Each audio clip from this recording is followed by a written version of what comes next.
Lululemon's founder, Chip Wilson, well, he found himself in some serious hot water after blaming the company's most recent problem, those see-through pants at debacle, on women's thighs. In a recent interview, Wilson said, quote, "Quite frankly, some women's bodies just actually don't work."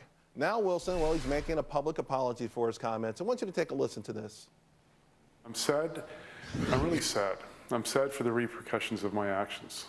I'm sad for the people of Lululemon who I care so much about that have really had to face the brunt of my actions. I take responsibility for all that has occurred and the impact it has had on you. I'm sorry to have put you all through this.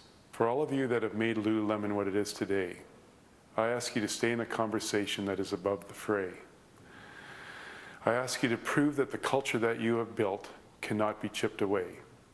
Thank you.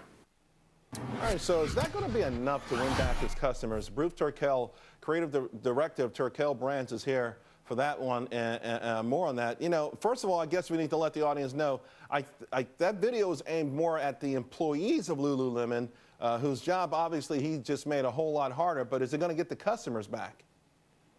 You know, I hate to laugh at someone when they're down, but haven't we all learned that when someone says, a woman says to you, "Do these jeans make my butt look fat?"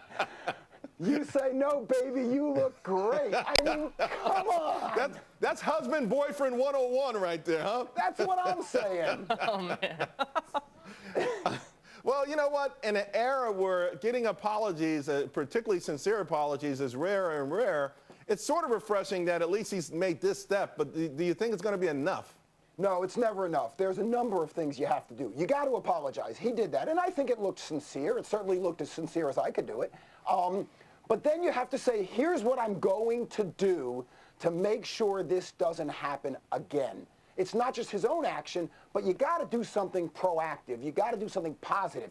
And he didn't really do that. He told his employees to stay above the fray, which means go sell stuff, go sell stuff. That's not the way you handle it. Yeah, you know, it's so interesting you bring that up because that sentence jumped out at me too. And, you know, he said, as you point out, I asked you to stay in the conversation above the fray.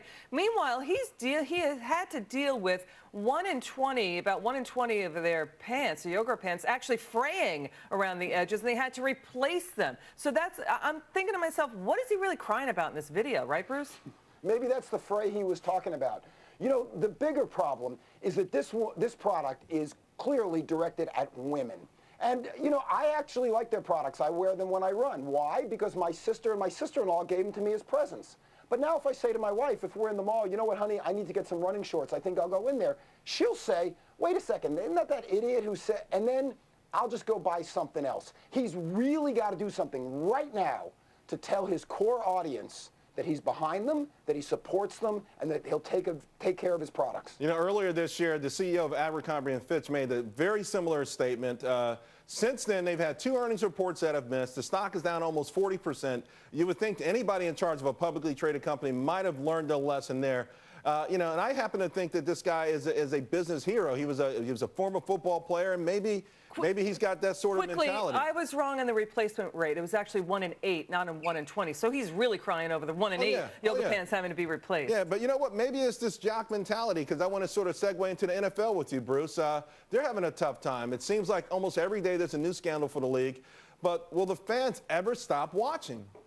Well, you know, that's exactly right. When you say the NFL problem, which problem? The suicide, the concussion conundrum, you know, calling the Super Bowl the Stupor Bowl. I mean, where do you draw the line? Yes, the fans will stop watching. They won't stop soon. And anyways, don't forget, you got Vegas, you got television, you have all that revenue. Here's what's going to happen. In the long term, soccer is going to make a big, big press because kids are playing it, parents feel better about it. With the changing demographics in this country, we have lots more fans, and it will take a while. But just like you and I grew up playing football, and so we love that, kids today are growing up playing other sports. And the NFL really has to change something. And they have an amazing opportunity right now to take bullying on as their issue, to get behind it, have the biggest athletes stand up for the littlest kids. Imagine if Ray Lewis came out and said, "Bullying ain't cool, don't do it." The NFL could change the way we look at their sport. Yeah. But my thoughts of whether they'll do that or not a chance. And, you know, and your point about this sort of the bifurcation here, because older adults, we love it. I mean, 19 of the top 20 shows this year on television since the season began have been NFL football games, but also we aren't letting our kids play the game, and consequently, they're not going to be big-time fans. My son's not a fan. I tried to get him to be interested, so I told him, hey, watch this Carolina game. It ended up being 10-9, so he's still not a fan. But I do want to say, Bruce, we talked about sincerity earlier with the apology. You know, the NFL got in some trouble with their pink campaign. You know, it's one thing to grapple onto these things, maybe wear a purple ribbon. How do they really show the public that they're contrite, that they understand that the locker room is a bad place, that it's got to be changed, at least the culture there, and get us to believe it? There's an easy way to do it. They did it when you were a kid. They did it when I was a kid. I grew up in Miami. I'm a Dolphin fan. When I was a kid, I met Paul Warfield. I met Bob Greasy. They came out into the community. They spent time with us. They came to our clinics.